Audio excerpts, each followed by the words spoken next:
Baik. Bismillahirrahmanirrahim. Assalamualaikum warahmatullahi wabarakatuh. Innal hamdalillah hamdan katsiran tayyiban mubarakan fih kama yuhibbu rabbuna wa yardah. Wa asyhadu an la ilaha illallah wahdahu la syarikalah wa asyhadu anna Muhammadan abduhu wa rasuluh.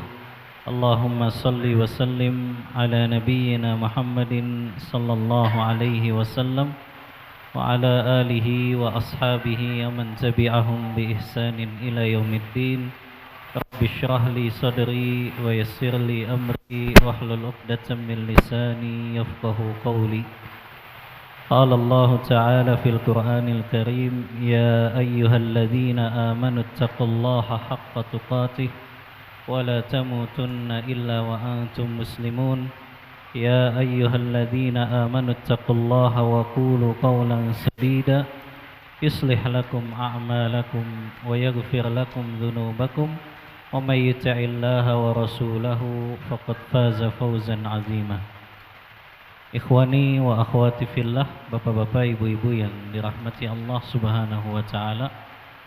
Alhamdulillah, tiada kata yang lebih pantas meluncur dari lisan kita semua kecuali ungkapan puji dan puja syukur kita kehadirat Allah atas limpahan nikmat, anugerah, karunia yang terus-menerus mengalir kepada diri kita, khususnya nikmat iman, Islam, sehat walafiat, nikmat hidayah taufik yang senantiasa Allah berikan kepada kita, sehingga Allah mudahkan segala langkah kita, Allah mudahkan segala urusan kita di dalam menjalani ketaatan-ketaatan kepada Allah.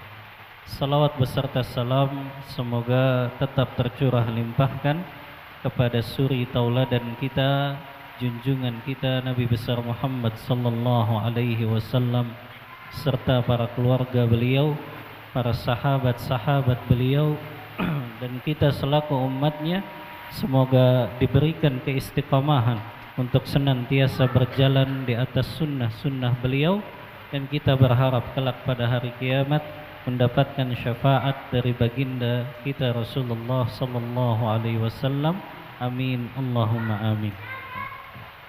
Ikhwani wa akhwati fillah rahimani wa rahimakumullah. Ini sebetulnya kalau dalam konsep fikih, debu itu tidak boleh bersatu dengan air. Jadi selama masih ada air itu nggak boleh tayamum. Jadi selama masih ada Ustadz Fahmi harusnya Anda tidak hadir, ya, karena masih ada airnya, ya. Adapun Anda ini ya hanya sebagai pengganti saja, ya.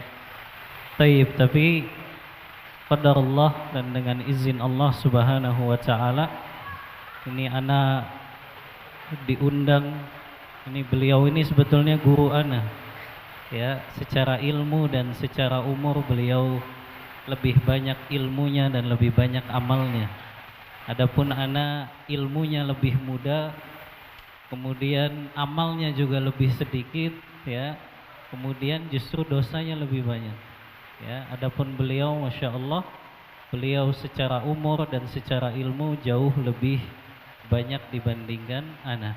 Taib. Ikhwani wa akhwati fillah rahimakumullah. Hari ini insyaallah kita akan membahas satu tema penting, ya, yaitu tentang tema akhlak sang kekasih, yaitu Rasulullah sallallahu alaihi wasallam, ya. Ketika membahas tentang akhlak, ya, apalagi ini adalah akhlaknya Rasulullah sallallahu alaihi wasallam, maka terlebih dahulu kita ingin mempelajari apa urgensinya, apa pentingnya kita mempelajari tentang akhlak Rasulullah sallallahu alaihi wasallam. Adalah ikhwani wa akhwati fillah, salah satu urgensi dan pentingnya kita, ya, mempelajari akhlak Rasulullah sallallahu alaihi wasallam adalah karena dengan mempelajari akhlak Rasulullah sallallahu alaihi wasallam akan menumbuhkan rasa cinta kita kepada Rasulullah. Seseorang yang tidak mengenal akhlak Rasulullah SAW, niscaya kecintaannya akan bersikap statis saja. Karena dia nggak pelajari sirah perjalanan Rasulullah. Seperti antum biasanya menyukai seseorang, itu adalah karena akhlaknya yang mulia. Akan tumbuh rasa cinta kepadanya.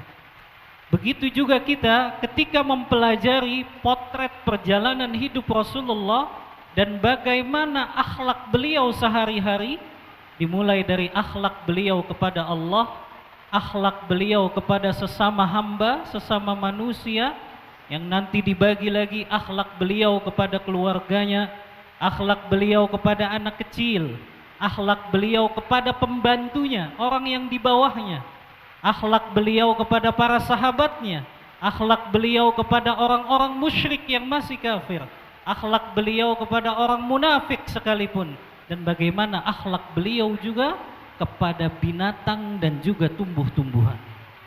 Kalau kita pelajari ini semuanya, subhanallah, akan tumbuh rasa cinta yang bertambah kepada Rasulullah sallallahu alaihi wasallam.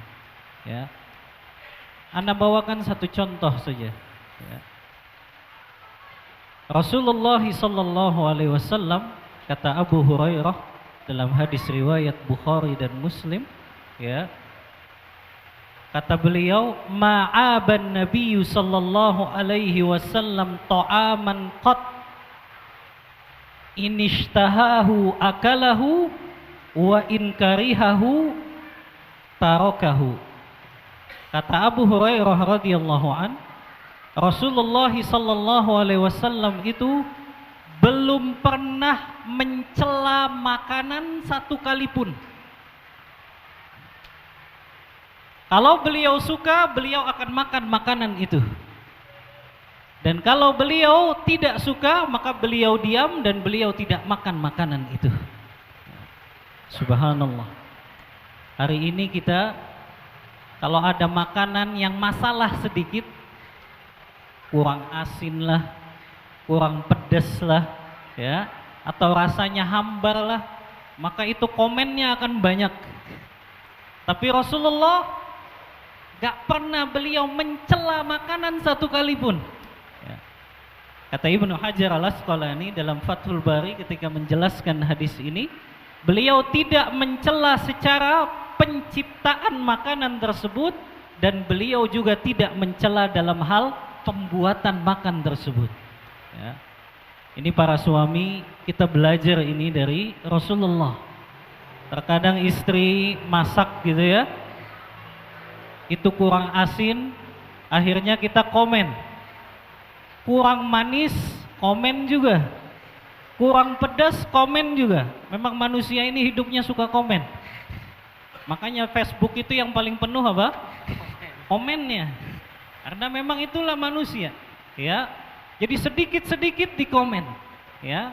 Nah, ini banyak orang yang ketika dia mendapatkan makanan yang dia nggak suka, karena buatannya itu tidak sesuai dengan lidahnya, tidak sesuai dengan seleranya, akhirnya dia cela itu. Ya. Dia katakan, apa makanan ini? Ya. Katakanlah dikasih sayur. Ya. Sayur itu kalau di daerah Makassar itu kan manis ya, Pak ya. Akhirnya ketika disediakan sayur, dia makan dan dia katakan, ini sayur apa kolak ya? Kok manis? Ya. Ini kan komen.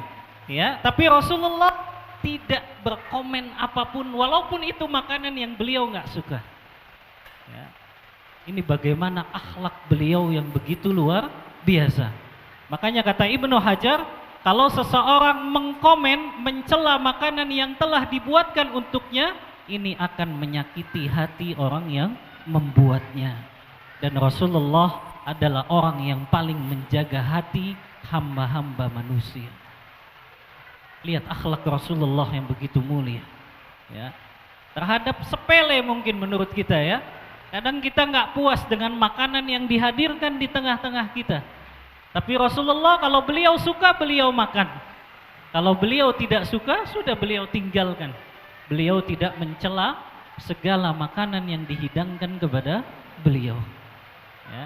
Ini contoh bagaimana kita melihat akhlak Rasulullah yang mulia akan semakin menambah kecintaan kita kepada Rasulullah sallallahu alaihi wasallam. Ya. Yang kedua, ikhwani wa akhwati fillah. Ya. Mengapa kita harus mempelajari akhlak Rasulullah sallallahu alaihi wasallam? Yang kedua adalah semakin kita mempelajari akhlak Rasulullah, maka akan semakin menambah keimanan kita bahwa beliau adalah betul-betul utusan Allah. Kita akan begitu takjub, kita akan merasa menakjubkan sekali akhlak Rasulullah ini ketika kita membaca sirah perjalanan hidup beliau. Sepertinya terlalu panjang kalau kita bahas bagaimana akhlak beliau yang semakin menambah keimanan kita. Tapi ana berikan satu contoh saja. Hadis yang diriwayatkan oleh Imam Muslim dalam kitab sahihnya. Kata Anas bin Malik, "Ja'a rajulun ila Nabi sallallahu alaihi wasallam wa talaba ghanaman." Ada seorang laki-laki, ini laki-laki ini masih musyrik, masih kafir ini.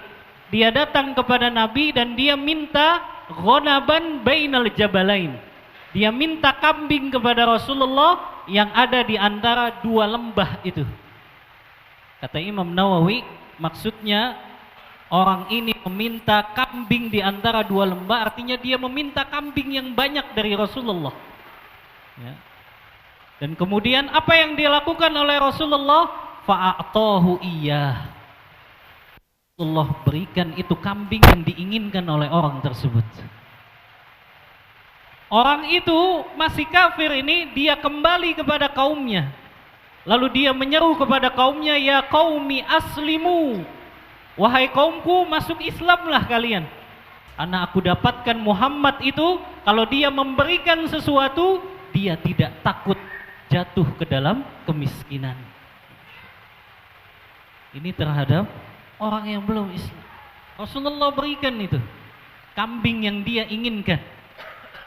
Maka kaum ini menyeru pada kaumnya, "Wahai kaum, masuk Islam. Kalian akan dapat kambing banyak seperti aku ini." Gitu ya. Karena Rasulullah kalau memberikan, beliau tidak takut jatuh ke dalam kemiskinan. Lihat akhlaknya seorang nabi utusan Allah. Hari ini kita kalau kotak amal lewat, ya, ada duit di kantong 100.000, 50.000, 2.000. Mana yang kita masukkan? Kita takut betul dengan jatuh ke dalam miskin. Tapi lihat akhlak mulia seorang nabi. Beliau betul-betul menjadi dermawan yang luar biasa. Bahkan beliau tidak pilih-pilih orang. Termasuk kepada orang yang belum masuk Islam pun beliau berikan itu dengan tulus. Ini menambah, ya, keimanan kita bahwa memang beliau adalah sebagai utusan. Kita akan jarang temukan orang yang seperti ini, yang mau memberikan hartanya tanpa takut dia merasa akan jatuh miskin. Ini adalah kaidah yang kedua ketika kita mempelajari sirah Rasulullah SAW. Yang ketiga, ketika kita mempelajari akhlak Rasulullah SAW, maka kita akan mengetahui bahwasannya kita tidak butuh teladan-teladan yang lain. Karena yang berhak kita teladani ternyata hanyalah Rasulullah SAW yang berjalan di muka bumi. Jadi kita tidak butuh dengan akhlak fulan, walaupun dia seorang ustadz. Kita tidak perlu dengan akhlak seorang fulan, walaupun dia tinggi jabatan dan juga ilmunya. Tapi yang kita butuhkan adalah keteladanan yang sempurna, yang itu hanya ada pada diri Rasulullah sallallahu alaihi wasallam. Ya. Makanya Allah memuji beliau. Sebagaimana dalam surah Al-Qalam ayat yang keempat, "Wa innaka la'ala khuluqin azim." Sungguh engkau wahai Muhammad memiliki akhlak yang begitu agung. Al-Hafiz Ibnu Katsir ketika menafsirkan ayat ini dalam tafsir beliau Tafsirul Qur'anil Azim, beliau menukil dari pendapat sahabat Abdullah bin Abbas makna khuluqin azim, bahwa akhlak Rasulullah itu adalah agama ini. Jadi seluruh syariat dan agama ini adalah bagian dari akhlak Rasulullah sallallahu alaihi wasallam. Maka betullah yang Allah katakan dalam surah Al-Ahzab ayat 21, laqad kana lakum fi Rasulillah uswatun hasanah. Jadi kita tidak perlu mencari teladan-teladan yang lain. Ya. Jadi tidak perlu kita katakan tuh contoh si fulan, tidak. Karena dia pasti juga mencontoh kepada Rasulullah. Maka cukup kita hanya mencontoh kepada Rasulullah sallallahu alaihi wasallam, karena beliau memang diutus, innama bu'istu liutammima salihal akhlak. Aku diutus ke muka bumi ini untuk memperbaiki akhlak manusia. Sebagaimana hadis yang diriwayatkan Imam Ahmad dalam kitab Musnadnya. Ya. Ini adalah yang ketiga, ikhwan. Yang keempat, ya.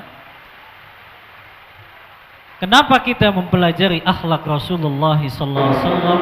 Yang keempat, kita mempelajari akhlak Rasulullah berarti kita mempelajari salah satu metode dakwah Rasulullah sallallahu alaihi wasallam.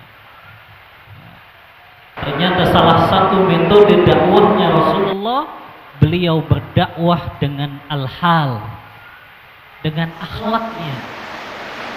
Dan ini yang banyak diabaikan oleh para penuntut ilmu.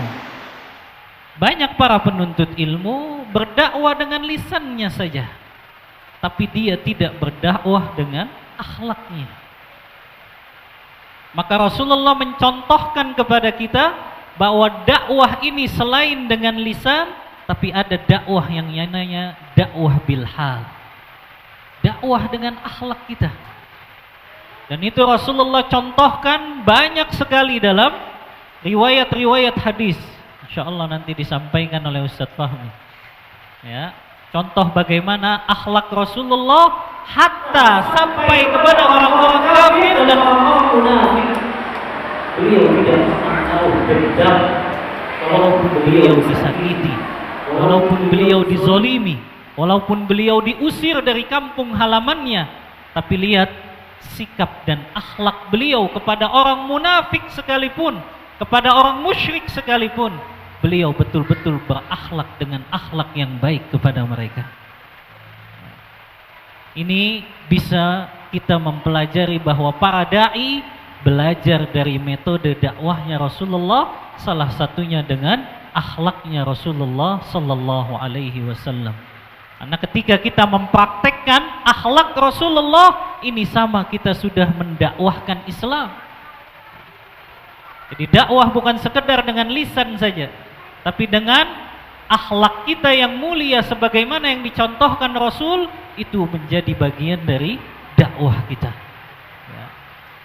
Lihat bagaimana Rasulullah ketika ada seorang Arab Badui datang, ya, kemudian Arab Badui ini buang air kecil di masjid.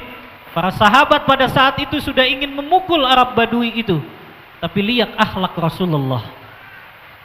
Beliau hanya menyuruh sahabat untuk menyiramnya, kemudian beliau mengatakan itu adalah Arab Badui yang dia baru masuk Islam. Nah, ini akhlak kita, ikhwah. Kita belajar bagaimana memberikan uzur kepada saudara-saudara muslim kita yang mungkin terkadang dia jatuh ke dalam perbuatan salah. Ini adalah beberapa, ya, urgensi kita mempelajari akhlak Rasulullah sallallahu alaihi wasallam. Baik. Ana akan membahas yang pertama akhlak Rasulullah kepada Allah Subhanahu wa taala. Ya. Yang pertama, ikhwani fillah, Ana sebutkan 3 saja dari akhlak Rasulullah kepada Allah ini karena waktu kita singkat. Yang pertama adalah Rasulullah sallallahu alaihi wasallam adalah orang yang beliau senantiasa bersyukur kepada Allah.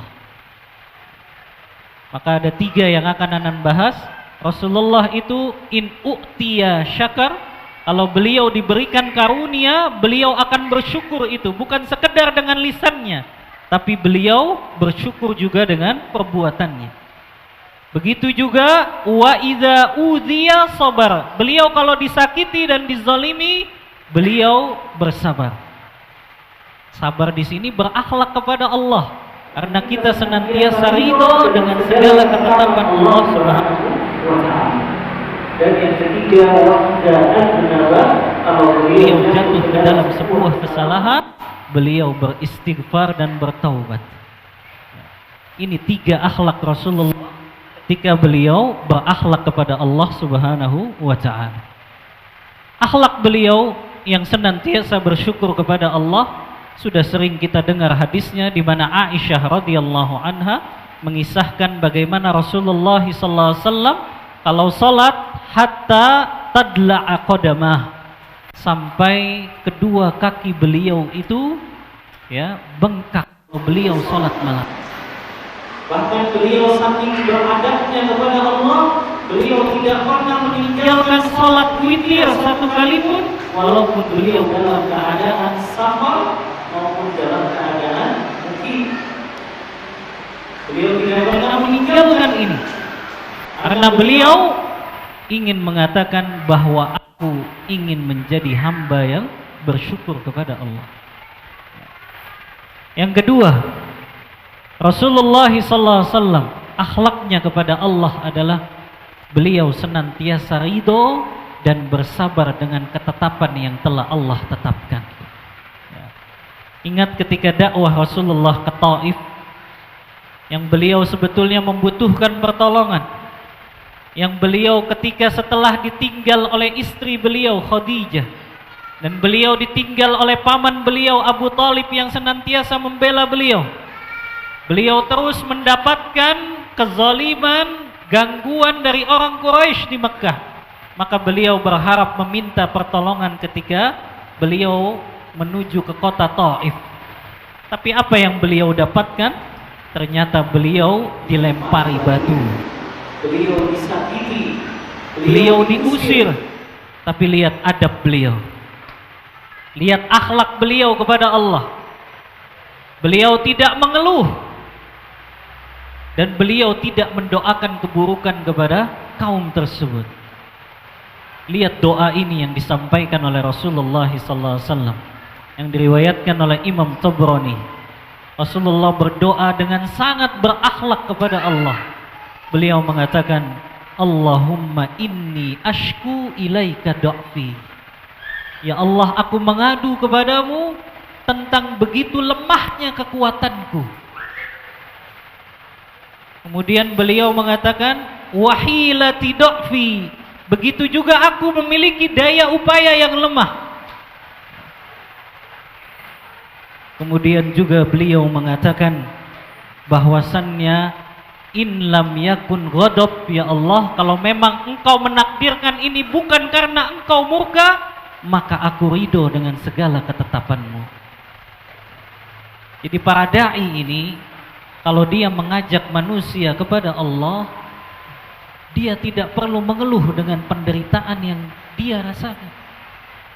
Maksudnya mengeluh ini mengeluh kepada manusia, tapi cukup dia sampaikan itu hanya kepada Allah saja. Ya. Hari ini kita kalau ditimpa masalah, ditimpa musibah, kita sering menggerutu. Kok gini banget ya musibahnya? Ya, kok gini banget masalahnya? Ternyata Rasulullah lebih besar penderitaan dan juga ujian yang beliau hadapi. Tapi beliau akhlaknya kepada Allah, beliau menerima segala ketetapan yang ditetapkan Allah, dan beliau bersabar dengan ketetapan tersebut. Ini akhlak dari Rasulullah SAW kepada Allah. Ya. Yang ketiga, akhlak Rasulullah SAW kepada Allah adalah beliau senantiasa bertaubat dan beristighfar kepada Allah, sebagaimana yang disebutkan dalam riwayat Imam Muslim dan Imam Bukhari dalam kitab sahih keduanya, wa inni la astaghfirullah wa atubu ilaih fi yaumin wa lailatin sab'ina marrah. bahwasannya aku senantiasa memohon ampun kepada Allah setiap hari itu 70 kali. Ini dalam riwayat Bukhari. Dalam riwayat Imam Muslim 100 kali. Ini bagaimana akhlak seorang hamba kepada Allah. Walaupun padahal beliau Allah ampuni segala dosanya. Inna fatahna laka fatham mubina liyaghfira laka ma taqaddama min dzambik. Allah telah hapuskan dosa Rasulullah, tapi adab dan akhlak beliau kepada Allah, beliau senantiasa beristighfar, memohon ampun, bertaubat kepada Allah setiap harinya. Bagaimana dengan kita ikhwan dan akhwati fillah yang sering jatuh dalam kesalahan, tapi kita seringkali pelit untuk mengucapkan istighfar kita kepada Allah. Ya. Baik, ini adalah bagian dari akhlak kita kepada Allah Subhanahu wa ta'ala. Baik, ana akan lebih banyak berbicara tentang bagaimana akhlak Rasulullah kepada istri beliau, kepada anak-anak beliau, dan juga kepada pelayan beliau. Yang pertama adalah kalau kita membaca akhlak Rasulullah SAW kepada istri-istri beliau, sebagaimana dalam hadis yang diriwayatkan oleh Imam Bukhari dalam kitab sahihnya, ketika ada seorang sahabat yang bernama Urwah. Urwah bertanya kepada Aisyah, "Ya Ummul Mukminin, kaifa yasna'u Rasulullah sallallahu alaihi wasallam zata indak?" Wahai Ummul Mukminin, bagaimana apa yang Rasulullah lakukan ketika beliau bersamamu? Apa yang Aisyah katakan? Kana fi mihnati ahlihi. Rasulullah itu kalau bersama istrinya, beliau membantu urusan keluarganya. Dalam riwayat yang lain Ibnu Hibban mengisahkan bahwa Rasulullah SAW itu yuhito thawbahu. Beliau sendiri yang menjahit bajunya yang bolong. Wa yarfa' dalwahu, beliau yang mengangkat air kalau beliau ingin mandi. Kemudian dalam riwayat lain juga beliau yang memerah susu dari kambingnya. Beliau juga yang menambal atau memperbaiki alas kakinya. Lihat para suami, hari ini kita gengsi kalau pulang ke rumah, ya. Jangankan untuk nyuci baju, untuk buang sampah saja keluar itu rasanya gak pede. Padahal Rasulullah itu keseharian di rumahnya beliau bantu istri-istrinya. Ya, beliau yang menambal sendiri bajunya kalau bolong, beliau menjahit. Sampai beliau yang memerah susunya. Subhanallah. Makanya Imam Nawawi ketika membawakan hadis ini, beliau tahu di dalam bab tawadhu. Ini tawadhunya Rasulullah. Beliau membantu urusan istrinya, dari mulai menjahit bajunya, memperbaiki alas kakinya, sampai mengangkat air, sampai beliau yang memerah susunya sendiri. Lalu di mana kita para suami? Ya, hari ini kita untuk cuci motor kadang kita ya, kadang untuk nyuapin anak saja sambil anak jalan-jalan kita malu. Ya, tapi lihat tawadhunya Rasulullah di hadapan istri dan anak beliau. Ini akhlak Rasulullah. Dalam riwayat yang lain, riwayat Imam Muslim, kata Aisyah, "Ma daraba Rasulullah sallallahu alaihi wasallam imra'atan wala khadiman wala syai'an qat illa an yujahida fi sabilillah." Kata Aisyah ini mengisahkan Rasulullah SAW itu tidak pernah memukul istri beliau, tidak pernah memukul pelayan beliau, bahkan beliau tidak pernah memukul siapapun. Ini suami kadang kalau istri telat menyediakan makan, dia pukul meja gitu kan Pak ya. Ini Rasulullah nggak pernah mukul itu Pak. Ya, Rasulullah nggak pernah mukul istrinya, pelayannya, apalagi melampiaskannya kepada benda-benda mati. Ini bagaimana akhlak Rasulullah ketika beliau berakhlak kepada istri-istri beliau. Ya. Kemudian lagi, selain beliau membantu urusan rumah tangganya, ternyata Rasulullah ini orang yang romantis. Ikhwani fillah. Ya. Rasulullah sallallahu alaihi wasallam dikisahkan oleh Imam Bukhari dan Muslim ini dalam hadis yang begitu banyak. Ini dikisahkan oleh Ummu Salamah. Rasulullah sallallahu alaihi wasallam beliau ceritakan, bainama ana muttaji'un ma'a Rasulillah. Suatu hari aku pernah satu selimut dengan Rasulullah. Idhuttu, padahal saat itu aku dalam keadaan haid. Ya, ini para suami biasanya kalau istrinya haid itu segan kan Pak untuk mendekati istri. Tapi Rasulullah itu paham betul psikologi wanita itu, kalau dia sedang haid justru dia butuh lebih perhatian. Maka Rasulullah tidur dengan Ummu Salamah dalam satu selimut. Allah, romantis tidak Pak? Kita jangankan satu selimut, ya. Kadang kita bantalnya saja beda kan? Suami satu bantal, istri satu bantal, suami satu guling, istri satu guling, ya. Tapi Rasulullah lihat, di saat istrinya haid, beliau justru satu selimut dengan istrinya ketika tidur. Ini akhlak Rasulullah. Ya. Kemudian juga kita lihat dari bab tawaduknya Rasulullah SAW. Beliau tidak pernah marah kepada istrinya ketika istrinya dalam keadaan cemburu. Ya. Nah, kita lihat kisahnya dalam Sahih Bukhari dan Muslim. Ini dari sahabat Anas bin Malik.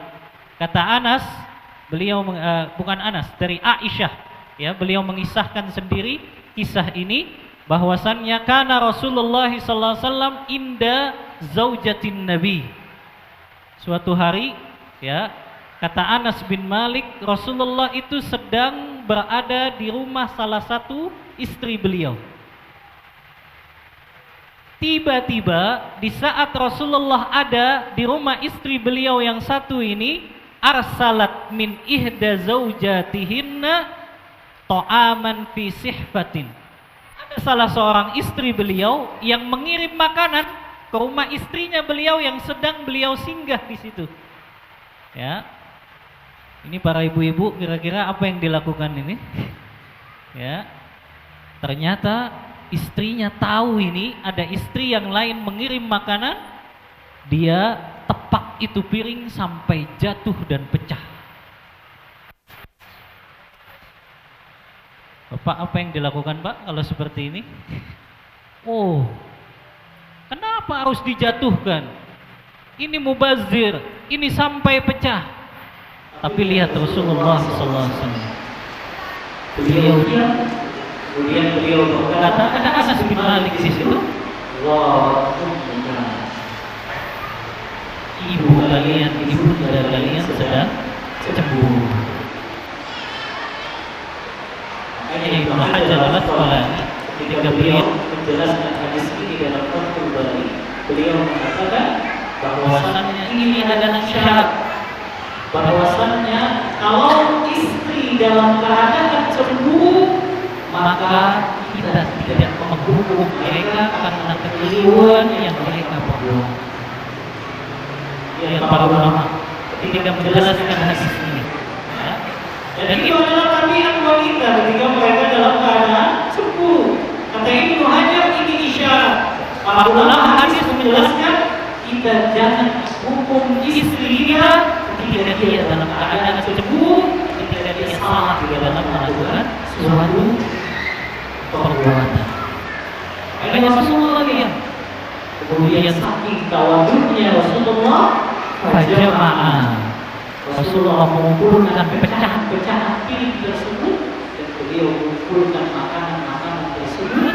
Beliau taruh lagi di atas piring yang pecah-pecah tersebut. Lihat akhlak Rasulullah. Ya. Makanya ada satu asar, walaupun asar ini dari sahabat Abdullah bin Mas'ud diperselisihkan oleh para ulama tentang kesahihannya. Kata Abdullah bin Mas'ud, beliau menyampaikan asar bahwasannya Rasulullah SAW pernah bersabda, ya, innallaha kataba ghairata 'alan nisa. Allah itu memang sudah menetapkan rasa cemburu itu kepada para perempuan. Faman sabara minhunna, siapa yang bersabar dari rasa cemburunya perempuan-perempuan tersebut, faqad waqa'a ajru az-zihar, maka dia mendapatkan satu pahala seperti orang yang berzina. Ini dibawakan oleh Ibnu Hajar ketika menjelaskan hadis ini dalam Fathul Bari ini.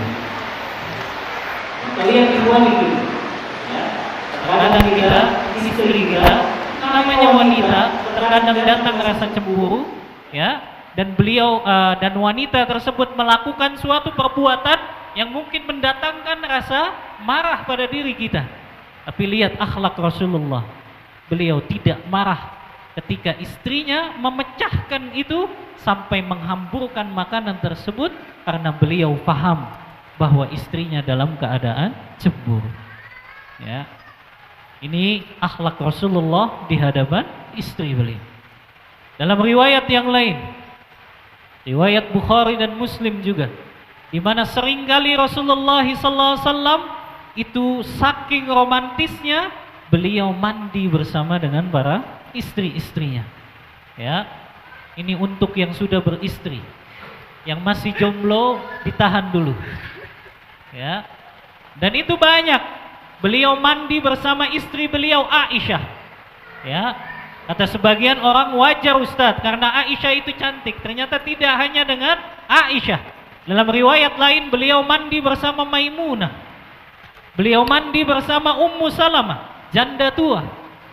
Tapi ini menunjukkan bagaimana Rasulullah SAW itu adalah orang yang paling berakhlak di hadapan istri-istri beliau.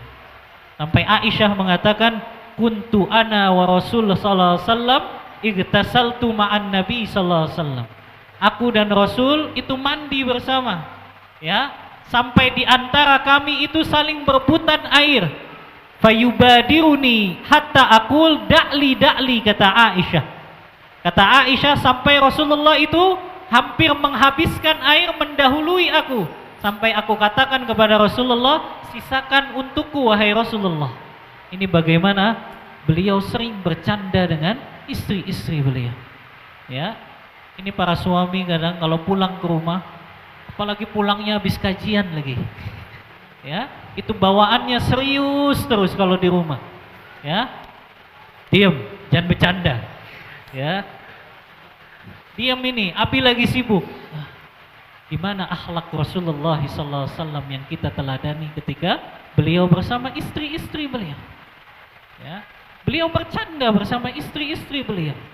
Bahkan beliau sering membahagiakan hati istri-istri beliau. Ya, ini kadang kita hanya fokus pada ibadah yang sifatnya hablum minallah saja, tapi kita tidak teladani bagaimana akhlak Rasulullah ketika bersama istri-istri beliau. Ya. Kemudian juga dalam riwayat lain yang juga diriwayatkan oleh Imam Muslim dan Imam Bukhari juga meriwayatkan ini dalam kitab sahih keduanya. Ini dikisahkan dari sahabat Abdullah bin Abbas radhiyallahu anhuma. Kata Abdullah bin Abbas, "Bittu inda khalati Maimunah." Kata Ibnu Abbas, saya pernah bermalam di rumah bibi saya Maimunah. Yang pada saat itu Rasulullah juga bermalam di rumah istrinya Maimunah tersebut. Fatahaddasa Rasulullah sallallahu alaihi wasallam sa'atan tsumma raqada. Kemudian aku dengar ternyata Rasulullah sallallahu alaihi wasallam ini setelah Isya beliau berbincang-bincang dengan Maimunah, kemudian beliau baru tertidur. Para suami, di mana sunnah ini? Terkadang kita pulang kantor capek, merasa seperti pahlawan sudah cari nafkah, akhirnya kita tinggal istri kita tidur. Tapi Rasulullah tidak. Kata Abdullah bin Abbas, Rasulullah berbincang-bincang dengan Maimunah. Ternyata sunnah itu. Padahal kita tahu ada hadis yang melarang an-nauma qabla al-maghrib wal haditha ba'daha. Ada hadis yang melarang bahwasannya kita tidak boleh tidur sebelum maghrib dan berbincang-bincang setelah kita tidak boleh tidur sebelum isya dan berbincang-bincang setelah isya. Makanya Ibnu Hajar ketika menjelaskan hadis ini dalam Fathul Bari, beliau menjelaskan satu bab, babus samri fil ilmi, bab tentang berbincang-bincang tentang satu ilmu yang itu diperbolehkan setelah Isya. Maka para ulama akhirnya mengkiaskan bahwa berbincang-bincangnya kita dengan istri kita itu adalah sunnah Rasulullah, sebagaimana seseorang yang berbincang di dalam majelis ilmu. Subhanallah. Ya. Karena Bukhari ketika membawakan hadis ini, beliau membuat babnya itu babus samri fil ilmi, bab tentang berbincang-bincang dalam ilmu. Padahal di hadis ini kita lihat tidak ada nuntut ilmu. Tapi bagaimana Rasulullah hanya berbincang saja dengan istrinya, tapi ternyata itu adalah hal yang sunnah. Ya. Di mana kita para suami, ya, ketika kita pulang kerja capek, ya, padahal istri kita ingin dengar ini cerita kita seharian bersama anak-anak, tapi kita tinggal tidur begitu saja. Ya, apalagi istrinya sudah dandan ini. Ya, istrinya sudah cantik, ya. Kadang suami ini kurang peka juga. Ya, istrinya sudah dandan cantik, ya, sudah begitu rapi nyambut suaminya, membawakan tasnya, menyiapkan minuman dan makanan, lalu tiba-tiba suaminya masuk kamar ditinggal tidur. Maka nggak aneh terjadilah perang dunia ketiga akhirnya. Ini istrinya sudah dandan. Nah, suami ini harus lebih peka ketika menghadapi istri-istrinya. Ya. Lihat Rasulullah, sebelum tidur beliau bincang-bincang dulu kepada istri beliau. Ya. Ini akhlak Rasulullah di dalam rumah. Ya. Yang ini ana yakin banyak ditinggalkan oleh antum, ya. Ya, banyak ditinggalkan yang seperti ini. Padahal itu bagian dari akhlak Rasulullah kepada istri beliau. Taib. Riwayat yang lain yang menjelaskan ketawaduan Rasulullah SAW di hadapan istri-istri beliau, diriwayatkan oleh Imam Bukhari dalam kitab sahihnya, di mana Rasulullah SAW pada saat perang Khaybar, ya, perang Khaybar melawan orang-orang Yahudi, beliau mendapatkan harta rampasan perang. Di antaranya adalah beliau mendapatkan istri dari Sofiyah bintu Huyai bin Akhtab, seorang wanita yang namanya Sofiyah. Kemudian Rasulullah menikahi Sofiyah tersebut, dan beliau membuatkan seperti kelambu di atas untanya. Kemudian lihat tawaduknya Rasulullah. Wa yad'u rukbatahu. Beliau taruh itu lutut beliau, kemudian lutut beliau itu diinjak oleh Sofiyah agar bisa naik ke atas unta. Ya. Lihat bagaimana tawaduknya Rasulullah. Antum kadang kalau naik mobil sama istri, antum bukain tidak pintu mobilnya? Enggak. Paling antum katakan lewat sana ya, lewat sana, lewat pintu sana, kan gitu. Ya. Tapi Rasulullah lihat, beliau langsung letakkan lutut beliau agar Sofiyah bisa naik ke unta tersebut. Ini pemimpin umat, pemimpin agama, ya.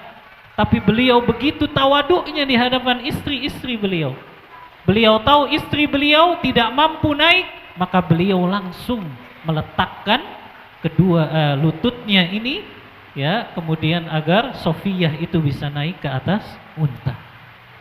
Nah, lihat akhlak Rasulullah SAW kepada istri-istri beliau. Ya. Kemudian juga selain akhlak beliau kepada istri-istri beliau, ini belum habis kan, Haris? Hah? Belum ya? Ini nanti masih 15 menit. Ini takutnya saya kebanyakan ngomong nanti waktunya habis. Taib. Kemudian ya, dalam riwayat yang lain, riwayat Imam Bukhari juga, di mana Rasulullah SAW salah satu bentuk romantis beliau, ya, beliau itu lomba lari dengan istri beliau Aisyah. Antum pernah tidak lomba dengan istri beliau? Dengan istri antum? Lomba panco pernah, lomba panco? Hah? Ini Rasulullah loh, pemimpin agama, pemimpin umat. Bagaimana beliau ingin menyenangkan hati istrinya. Ya, bahkan itu dalam perjalanan safar. Kan dikisahkan hadis ini, kata Aisyah, kuntu ma'an Nabi sallallahu alaihi wasallam fi asfarihi. Aku berjalan bersama Rasulullah di salah satu safarnya beliau. Ya, safar akan perang ini, ya. Kemudian Rasulullah SAW berkata kepadaku, wahai Aisyah, mari kita adu balap lari. Dan pada saat itu keadaan tubuhku masih dalam keadaan kurus, kata Aisyah, masih kecil, masih lincah, ya. Maka Rasulullah berkata kepada para sahabat, taqaddamu, wahai sahabatku, kalian maju dulu ke depan, ya. Aku ingin adu balap lari dengan istriku ini. Maka adu balaplah Rasulullah dengan Aisyah. Aisyah pada saat itu masih lam ahmilul laham, kata beliau. Aku belum gemuk pada saat itu. Ya, maka aku pun memenangkan pertandingan adu balap lari tersebut. Ya. Ternyata Rasulullah SAW itu masih kepengen adu balap lari dengan Aisyah. Tapi beliau cari kesempatan bagaimana beliau bisa mengalahkan istrinya tersebut. Akhirnya beliau tunggu Aisyah sampai beliau dalam keadaan gemuk. Ya, sampai Aisyah akhirnya beliau berlalu bertahun-tahun, akhirnya Aisyah dalam keadaan gemuk, lalu kemudian Rasulullah kembali dalam safarnya ngajak ngadu balap lari bersama Aisyah, kemudian Rasulullah yang memenangkan pertandingan tersebut. Lihat ikhwani fillah, romantisnya Rasulullah sallallahu alaihi wasallam. Ya. Kita ini kadang kalau sama istri, ya, ini bawaannya serius terus. Ya. Suruh murojaah Al-Qur'an lah, suruh setolan hafalan Qur'an lah, suruh setoran hadis lah, kan gitu ya. Nah, ini kasihan juga istrinya, ya. Kalau dia diperlakukan seperti itu, tapi ada wilayah-wilayah di mana sunnahnya adalah kita bercanda bersama istri-istri kita. Ya. Taib. Kemudian kita lihat akhlak Rasulullah SAW kepada anak-anak. Ya. Yang pertama adalah hadis yang diriwayatkan oleh Imam Bukhari dalam kitab sahihnya. Ini diceritakan oleh Anas bin Malik, di mana Rasulullah SAW qabbala Hasan. Rasulullah mencium bagian dari keningnya Hasan ibni Ali ibni Abi Thalib, cucu beliau. Ya. Ternyata di sebelah beliau itu ada seorang sahabat. Ya, saya lupa namanya. Siapa Ustaz? Hah? Saya ingat bin Habib kalau tidak salah. Yang dia mengatakan, wallahi demi Allah, innali asyrah, saya memiliki 10 anak, walam uqabbilu ahadan, dan saya enggak pernah mencium mereka. Ya. Ketika beliau menyaksikan Rasulullah mencium Hasan ibnu Ali. Lalu ketika sahabat tersebut melihat Rasulullah mencium Ali, beliau mengatakan ini, saya punya 10 anak tapi tidak ada satupun yang pernah saya cium. Apa kata Rasulullah? Man la yarham la yurham. Siapa yang tidak mengasihi, maka dia tidak akan dikasihi. Ya. Dalam hadis yang lain riwayat Bukhari, Anas bin Malik yusallimu ala sibyan. Anas bin Malik itu kalau setiap melewati anak-anak, beliau selalu memberikan salam. Ketika ditanya, kemudian beliau mengatakan, kana yaf'aluhun Nabi sallallahu alaihi wasallam. Inilah yang selalu dilakukan Rasulullah kalau beliau melewati anak-anak, beliau selalu mengucapkan salam. Di mana kita akhlak ini wahai para kaum muslimin? Kita kadang gengsi kan kalau lewatin anak-anak, bodoh amat, ya. Ya. Padahal anak-anak itu kalau kita ucapin salam dan itu kita senantiasa istiqomah, suatu hari kita ketemu mereka, mereka yang akan lebih dulu mengucapkan salam. Dan ini taklim, pembelajaran bagi anak-anak. Siapapun dia, ya, ketika kita menemukan anak-anak kita salam, ucapkan assalamualaikum. Ya, walaupun mereka usianya belum balik, tapi ini sunnah, akhlak Rasulullah SAW. Dan Imam Nawawi juga membawakan hadis ini dalam Riyadhus Shalihin ke dalam bab tawaduknya Rasulullah sallallahu alaihi wasallam. Ya. Kemudian juga Rasulullah sallallahu alaihi wasallam dikisahkan pernah membawa anaknya Hasan ketika beliau salat.